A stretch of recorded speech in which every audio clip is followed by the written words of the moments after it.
सात रङ एउटै आकृति, हरेक दिन फरक प्रस्तुति। कार्यक्रम इन्द्रेणी। नमस्कार श्रोता, न्यूज डेस्कको नियमित प्रस्तुति इन्द्रेणीमा यहाँलाई स्वागत छ। सदाको शुक्रबार जस्तै विभिन्न मनोरञ्जनात्मक गतिविधिहरू लिएर साथी रमेश र म शर्मिला आइसकेका छौं। आजको कार्यक्रममा हामीले फिल्मी खबर, सांगीतिक प्रसंग, रंगमञ्च, न्यू रिलिज लगायत प्रस्तुतिहरू राख्नेछौं। र कार्यक्रमको दोस्रो खण्डमा आज हामीले ट्राफिक प्रहरीका प्रहरी नायब निरीक्षक पुरुषोत्तम नेपालीसँग कुरा गरेका छौं। उहाँ जागिरको साथसाथै गीत लेखनमा पनि सक्रिय हुनुहुन्छ। उहाँसँग साथी रमेशले गर्नुभएको कुराकानी हामी ब्रेकपछि राख्नेछौं। कार्यक्रमको सुरुवात गरौं विभिन्न मनोरञ्जनात्मक गतिविधिबाट। फ्राइडे रिलिज अन्तर्गत आज 3वटा नेपाली चलचित्रहरू एकैसाथ प्रदर्शनमा आएका छन्। कुम्भकरण, कप्स र काउसो एकैसाथ प्रदर्शनमा आएका हुन्। चलचित्र कुम्भकरणको सार्वजनिक प्रदर्शन आज शुक्रबार प्रारम्भ भएको छ। सस्पेन्स कमेडीका साथै प्रेम कथामा आधारित यो चलचित्रमा दीपक ओलीको निर्देशन छ भने महेश दवाडीको पटकथा तथा संवाद छ। आकाश पल इन्टरटेनमेन्टको ब्यानरमा निर्माण भएको यो चलचित्रका निर्माता चित्रबहादुर घरती मगर तथा क्षितिज बस्नेत हुन्। यो चलचित्रमा लाइन प्रड्युसरका रूपमा रंगकर्मी सरिता गिरीले पनि हात हालेकी छन्। रोम ओली र चुपनिधि रिजाल यस चलचित्रका कार्यकारी निर्माता हुन्। यो चलचित्रको छायाङ्कन हरि घले लामाले गरेका हुन्। चलचित्र कुम्भकरणको छायाङ्कन काठमाडौँ र प्युठानका विभिन्न स्थानमा गरिएको हो। यो चलचित्रमा करिब 80 लाख लगानी भएको निर्माण पक्षको भनाइ छ। 2 वर्ष अघि नै रिलिज हुने भनिए पनि यस चलचित्र विभिन्न प्राविधिक कारणले ढिला मात्र रिलिज भएको हो। आजै रिलिज भएको अर्को चलचित्र कप्समा अभिनेता अनु विक्रम शाही देखा परेका छन्। एक कर्तव्यनिष्ठ प्रहरीको कथामा आधारित यो चलचित्रलाई सम्राट सापकोटाले निर्देशन गरेका हुन्। सापकोटा यही चलचित्रबाट निर्देशनमा डेब्यू गरेका छन्। अधिकांश चलचित्रमा खलनायकको भूमिकामा अभिनय गर्दै आएका अनु विक्रमले यस चलचित्रमा सकारात्मक भूमिका निर्वाह गरेका छन्। चलचित्रमा अनु विक्रमका साथै सन्दीपा लिम्बू, अमित गिरी, रामराज छेत्री, अनुपमा भण्डारी, निरुता स्याङतान, सुन्दर श्रेष्ठ, रोशन सुवेदी, पूरन जोशी आदि कलाकारको अभिनय छ। चलचित्रमा 1 करोड 80 लाख रुपियाँ भन्दा बढी लगानी भएको निर्माण पक्षले जनाएको छ। त्यस्तै अर्को चलचित्र काउसो पनि आजैदेखि प्रदर्शनमा आएको छ। मदन घिमिरेको कथा तथा निर्देशनको यस चलचित्रमा भोलाराज देवकोटाको पटकथा तथा संवाद हेर्न पाइन्छ। रातारात धनी बन्ने सपना बोकेर गाउँबाट राजधानी छिरेका युवाहरूले गलत काम गरेर कमाएको पैसा उपयोगमा आउन नसकेपछि उत्पन्न हुने समस्यालाई यस चलचित्रमा कथावस्तु बनाइएको छ। चलचित्रमा सबिन श्रेष्ठ, अर्जुन गुरुङ, अनु पराजुली, रामचन्द्र अधिकारी, सुरेन्द्र चापागाई, नवीन आचार्य आदि कलाकारको अभिनय छ। यस चलचित्र निर्माणमा करिब 75 लाख लगानी गरिएको बताइएको छ। चलचित्र काठमाडौँ र सिन्धुलीका विभिन्न स्थानमा छायाङ्कन गरिएको हो। काठमाडौँको अनामनगर स्थित मण्डला थिएटरमा आजदेखि नाटक क्लेशा मञ्चन भइरहेको छ। विजया कार्कीको निर्देशन तथा प्रतीक्षा कट्टेलको कथाको यो नाटकको प्रदर्शन असार 8 गतेसम्म चल्नेछ। नाटकमा सुरक्षा पन्त, कुशल पाण्डे, सुदीप खतिवडा, प्रतीक मराठा, जीवन पौडेल, तुफान थापा, सबिन भट्टराई, सबिना थापा, अमृत काउचा, राज खड्का, सिर्जना अधिकारी, रुजु शर्मा आदि कलाकारले अभिनय गरेका छन्। नाटक सोमबार बाहेक हरेक दिन मञ्चन हुनेछ भने नाटकको अतिरिक्त शो शनिबार दिउँसो 1 बजे पनि हुनेछ। यो नाटक 1 घण्टा 40 मिनट लामो छ। पोखराको गन्धर्व नाटक घरमा यति बेला नाटक तिर्खा मञ्चन भइरहेको छ। यो नाटक अमेरिकी नाटककार युजिन ओनिलले लेखेका हुन्। तिर्खा सन् 1924 मा न्यू इङ्ल्यान्डको ग्रामीण परिवेशलाई लिएर लेखिएको दुखान्त नाटक हो। यो नाटकको परिकल्पना चे शङ्करले गरेका हुन्, जस अनुसार नाटकको सम्पूर्ण घटना आजभन्दा झण्डै 40 वर्ष अघिको पाल्पा तानसेनको कुनै एउटा गाउँमा घट्छ। पोखरा थिएटरको यो 7औं प्रस्तुति जेठ 9 गतेदेखि सुरु भएको हो। यो नाटक जेठ 25 गतेसम्म निरन्तर मञ्चन हुनेछ। नाटक तिर्खा 16 वर्ष भन्दा माथिको उमेर समूहलाई मात्र देखाइएको छ। नाटकको विषयवस्तु एवं प्रस्तुतिले 16 वर्ष मुनिका बालबालिकामा नकारात्मक असर पर्छ कि भनेर उनीहरूलाई नाटक हेर्न प्रतिबन्ध लगाइएको निर्देशक चे शङ्करले बताए। यो नाटक 1 घण्टा 40 मिनट लामो छ। झण्डै 1 शताब्दी अघि लेखिए पनि यो वर्तमान अवस्थामा पनि उत्तिकै सान्दर्भिक रहेको निर्देशक चे शङ्करको दाबी छ। गायक स्वप्न सुमनले भोलि पोखरामा आफ्नो प्रस्तुति दिँदैछन्। रोलिङ स्टोन रकबार लेकसाइडमा साँझ 6:30 बजे प्रारम्भ हुने कार्यक्रममा स्वप्न सुमनको सो कार्यक्रमको थप आकर्षण DJ Flora ji, DJ P2, the dreamers band, unplugged strangers, the rebels आदिको प्रस्तुति रहनेछ। ओसिस इन्टरटेनमेन्टले आयोजना गर्ने यस कार्यक्रममा प्रवेश गर्न अग्रिम बुकिङ भए 500 तथा 800 रुपियाँको टिकट काट्नुपर्नेछ। कार्यक्रमबाट बचत भएको रकम अन्नपूर्ण आत्मनिर्भर बाल आश्रममा सहयोग गरिने आयोजक संस्थाकी पुष्पा गुरुङले बताइन्। भोलिबाटै टुबोर्ग युफोरिक म्युजिक फेस्ट 2019 को आयोजना हुँदैछ। ब्रिकुटी मण्डपमा हुने सो सांगीतिक कन्सर्ट दिउँसो 1 बजेदेखि साँझ 9 बजेसम्म चल्नेछ। कन्सर्टमा कलाकारहरू अल्बाट्रस, कभवेभ, सबिन राई, फराहो ब्यान्ड, रोहित जङ छेत्री तथा ब्यान्ड द एक्ट आदिले प्रस्तुति दिनेछन्।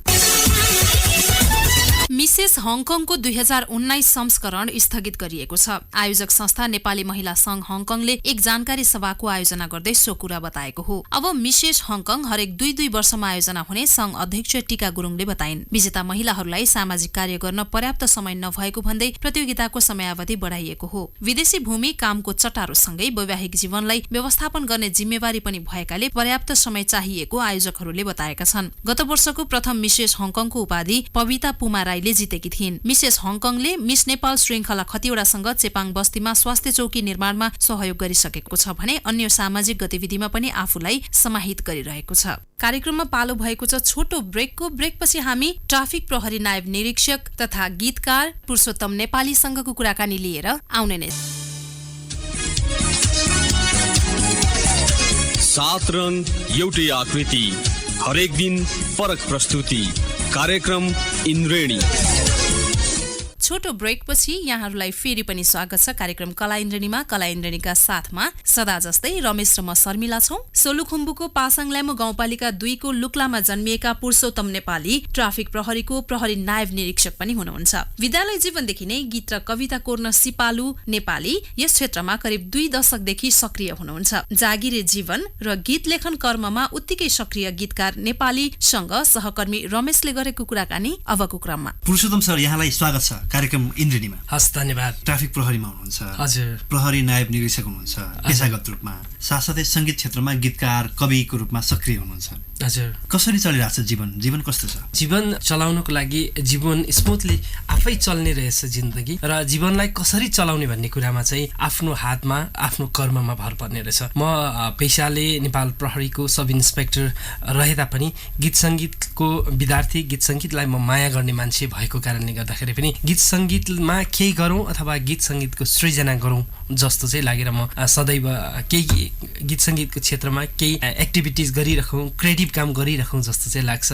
त्यसरी नै जीवन चल्दैछ। विशेष गरी तपाईँको गीतहरूमा कुनै विशेष स्थान प्रतिको भक्तिभाव आउँछ, हामीले माया प्रेमको स्थान प्रतिको। तपाईँ 18 वर्ष जति लगभग भएको छ सङ्गीत क्षेत्रमा सक्रिय रहनु भएको। हजुर। त्यसै गरी प्रहरी सेवामा त तपाईँ 13 वर्ष रनिङ हुनुहुन्छ, हजुर हैन? हामी सङ्गीत क्षेत्रमा जाउँ। 18 वर्षे आफ्नो गीतकार जुन सृजनात्मक करियर छ त्यसको सुरुवाती अवस्था कसरी गर्नु? सुरुवाती चरण भन्नाले म 57-58मा इन्टरमिडिएट पढ्दा जो प्रमाणपत्र तह भनिन्छ, मेरो आदरणीय गुरु दीपक जङ्गमसँग सङ्गीत सिक्ने मौका पाएँ। त्यसपछि नै म सङ्गीतको विद्यार्थी, अहिले पनि म सङ्गीतको विद्यार्थी। सङ्गीत पहिलादेखि नै सङ्गीत मन नपराउने को हुन्छ होला? सबैजना सङ्गीत मन पराउनुहुन्छ, सबैलाई सङ्गीतले छुन्छ, सबैको हृदय सङ्गीतले आनन्दित गराउँछ। त्यही क्रममा मैले आइए पढ्दाखेरि सङ्गीतको विद्यार्थी हुने सौभाग्य मिल्यो। दीपक जङ्गम अनि मेडम बेनी राव हुनुहुन्छ, उहाँहरूको विद्यार्थी भएको नाताले पनि सङ्गीत क्षेत्रमा म केही सिक्ने मौका पाएँ। त्यसपछि जागिर खानुभन्दा अगाडि मैले केही गीत सङ्गीत गरेको छु। त्यो गीत सङ्गीत छोडिसकेपछि फेरि आफ्नो जीवनलाई बाँच्नको लागि, आफ्नो जीवन चलाउनको लागि म जागिर खान पुगेँ नेपाल प्रहरीमा। 2063मा भर्ना भएको हुँ। 2063 पछि म केही वर्ष भयो जागिर दौडानमा हुँदाखेरि अलि व्यस्त रहेको कारणले गर्दाखेरि सङ्गीत अलिकति टाढा भए जस्तो पनि लाग्यो। तर केही वर्ष भयो, 8-9 वर्ष भयो, म गीत सङ्गीतलाई चाहिँ अहिले गाउनुभन्दा पनि लेख्ने काममा प्रयास गरिरहेको छु। तपाईँ सोलुखुम्बुमा जन्मिनु भएको? हजुर। हालको खुम्बु पासाङ लामो गाउँपालिका 2, हजुर, तेन्जिङ हिलारी एयरपोर्ट, हजुर, विमानस्थल नजिकै त्यो गाउँमा। त्यो ठाउँको बारेमा भर्खरै एउटा गीत तपाईँले रिलिज पनि गर्नुभएको छ केही दिन भयो। हजुर, केही अगाडि म सम्भवतः खुम्बु पासाङ लामो गाउँपालिकाको पहिलो गीतकार पनि हो र पहिलो सरकारी जागिरी पनि हो। लोकसेवा आयोगबाट पास गरेर जागिर खाएको म सिङ्गो गाउँपालिकाको। अनि आफूलाई सौभाग्य र भाग्यमानी पनि ठान्छु। यो यो अर्थक्वेक पछि हाम्रो भर्खरै मात्र अस्ति 28 मेमा यो स्कुल थियो। हाम्रो स्कुल श्री महेन्द्र ज्योति उच्च माध्यमिक विद्यालय छ, हामीले पढ्ने स्कुल। त्यसमा उप प्रधानमन्त्री तथा रक्षा मन्त्री पनि जानुभएको थियो, मुख्यमन्त्री शेरधन राई हुनुहुन्थ्यो। उहाँहरूको उपस्थितिमा त्यहाँ मैले मेरो गीत देखाउने अवसर पाएँ। त्योभन्दा अगाडि त्यो विद्यार्थी, त्यो स्कुलको भूतपूर्व विद्यार्थी परेको कारणले गर्दाखेरि पनि समाजप्रति केही दायित्वबोध गरौँ अथवा समाजको लागि केही दिउँ जस्तो लाग्छ मलाई। त्यही भएको कारणले गर्दा गीत सङ्गीत भनेको माया प्रेमका मात्र गीत सङ्गीत होइन, माया प्रेमले भरिएका गीतहरू आफ्नै हुन्छन् भने समाजको लागि अनि समाज परिवेशका भित्रका र समाजका प्रकृतिका वर्णन गरेका गीतहरू पनि गीत सङ्गीत हुन् भनेर मैले अस्तिको दिन मात्रै मे 28 मा सगरमाथाको द्वार भनिने चिनिने ठाउँ नाम्चे बजारमा विशिष्ट व्यक्तिहरूको आतिथ्य ग्रहण सहित मेरो एल्बम विशेष यो कुम्बुपा सङ्गमुङ गाउँपालिकाको गीत मैले विमोचन गरेको छु। तपाईँ आफ्नो प्रोफेसनल पेसामा हुनुहुन्छ, पेसा बाहेक तपाईँले गीतकारको रूपमा आफ्नो परिचयलाई उच्च राख्नु भएको छ। कसरी सम्भव गर्नुहुन्छ पेसागत आफ्नो जीवन र शोकको जीवन, रहरको जीवनलाई ब्यालेन्स गरेर कसरी अगाडि लानु? पेसा भन्ने कुरा र रहर अनि एउटा सङ्गीत क्षेत्रमा लाग्नको लागि चाहिँ जस्तो कि हामीसँग 24 घण्टा समय छ। 24 घण्टाको समयमा हामीले 8-10 घण्टा ड्युटी आवर अथवा ड्युटी पेसामा रह्यौँ भने बाँकी समय हामीसँग 10 घण्टा रह्यो भने पनि 14 घण्टाको समय हुन्छ। 14 घण्टाको मेरो समयलाई मैले अरू 10 घण्टा सुत्छन् अथवा 8 घण्टा सुत्छन् भने म 6 घण्टा सुतेर बरु 2 घण्टाको समय चाहिँ गीत सङ्गीतमा छुट्याउने प्रयास गरिरहेको छु, गीत सङ्गीतमा छुट्याउने गर्छु। त्यही भएको कारणले गर्दा आफ्नो पेसा छँदैछ जसमा पनि गीत सङ्गीतमा पनि केही गरौँ भन्ने मेरो अभिप्रायले, मेरो इच्छा आकाङ्क्षाले गर्दाखेरि गीत सङ्गीतमा पनि म लागिरहेको छु, म प्रयास गरिरहेको छु। गीत सङ्गीत भन्दा बाहिर पनि तपाईँको रुचि छ, तपाईँ समाजसेवामा पनि देख्नुहुन्छ। हजुर, समाजसेवा चाहिँ विशेष सबैभन्दा मलाई मनपर्ने विषय रहेको छ। पेसा पनि विशेष समाजसेवा हो र आफ्नो पर्सपेक्टिभ हुन्छ, बुझाइमा फरक हुन सक्छ, तर समाजसेवा नै हो मेरो पेसा पनि। त्यो भएको कारणले गर्दाखेरि समाजसेवा गरौँ, समाजलाई केही गरौँ, समाजको लागि आफूले योगदान गरौँ। समाजबाट मैले के माग्ने कुरा भन्दा पनि समाजमा के दिने कुरामा चाहिँ म विश्वास राख्छु र समाजलाई के दिनुपर्छ भनेर विश्वास राख्छु। यही क्रममा म केही संस्थाहरूसँग एज अ सल्लाहकारको रूपमा पनि रहेको छु, जस्तो कि सान इन्टरनेसनल नेपाल रहेको छ, जुन अग्रज व्यक्तित्वहरू हुनुहुन्छ, जसमा सञ्चालन गर्ने महासचिव हुनुहुन्छ आनन्द रत्न बज्राचार्य, उहाँ आफै गीतकार पनि हुनुहुन्छ र पूर्व सहसचिव हुनुहुन्छ। त्यस्तै उपसचिव लेक्चरहरूको एउटा समूह छ जसले अहिलेको काठमाडौँ उपत्यकाका 21वटा नगरपालिका ओडाहरूमा 21वटा ओडाहरूमा हामीले आँखा दानको कार्यक्रम गरिरहेका छौँ अहिले पनि, र विभिन्न आँखा दान त्यस्तै ज्येष्ठ नागरिकहरूको सम्मान स्वरूप हामीले विभिन्न कार्यक्रमहरू चाहिँ गरिरहेका छौँ। यहाँसँग कुराकानी गर्दै गर्दै श्रोतालाई तपाईँसँग कुरा गर्दै गर्दै हामीले जुन तपाईँको गीत पनि उहाँलाई सुनाइरहेको, हजुर आशा गरौँ श्रोतालाई राम्रै लाग्यो होला। अब अन्त्यमा तपाईँ के अन्त्यमा म के भन्न चाहन्छु भने जहिले पनि समाजप्रति केही दिनुपर्छ। समाजको लागि हामी बाँचेका हौँ, समाजबाट के चाहनु अथवा समाजबाट के लियौँ होइन, समाजको लागि हामीले के दिन सक्छौँ भन्ने कुरा चाहिँ राख्नुपर्छ।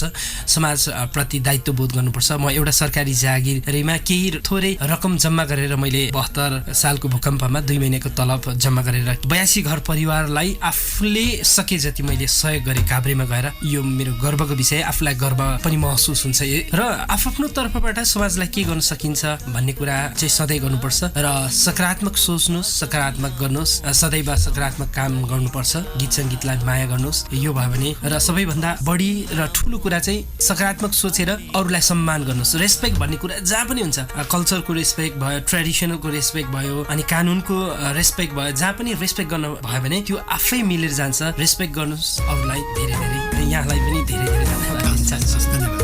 कार्यक्रमको निर्धारित समय आजलाई सकिएको छ। भोलि फेरि फरक प्रसङ्गका इन्द्रणीका साथमा हाम्रो भेट हुने नै छ। तबसम्मलाई न्युज डेस्कका सम्पूर्ण सहकर्मीसँगै साथी रमेश र म शर्मिला पनि बिदा हुन्छौँ। नमस्कार, यहाँको साता शुभ बितोस्। सूचना र मनोरञ्जनको सम्वाहक रेडियो राष्ट्रको रेडियो कान्तिपुर।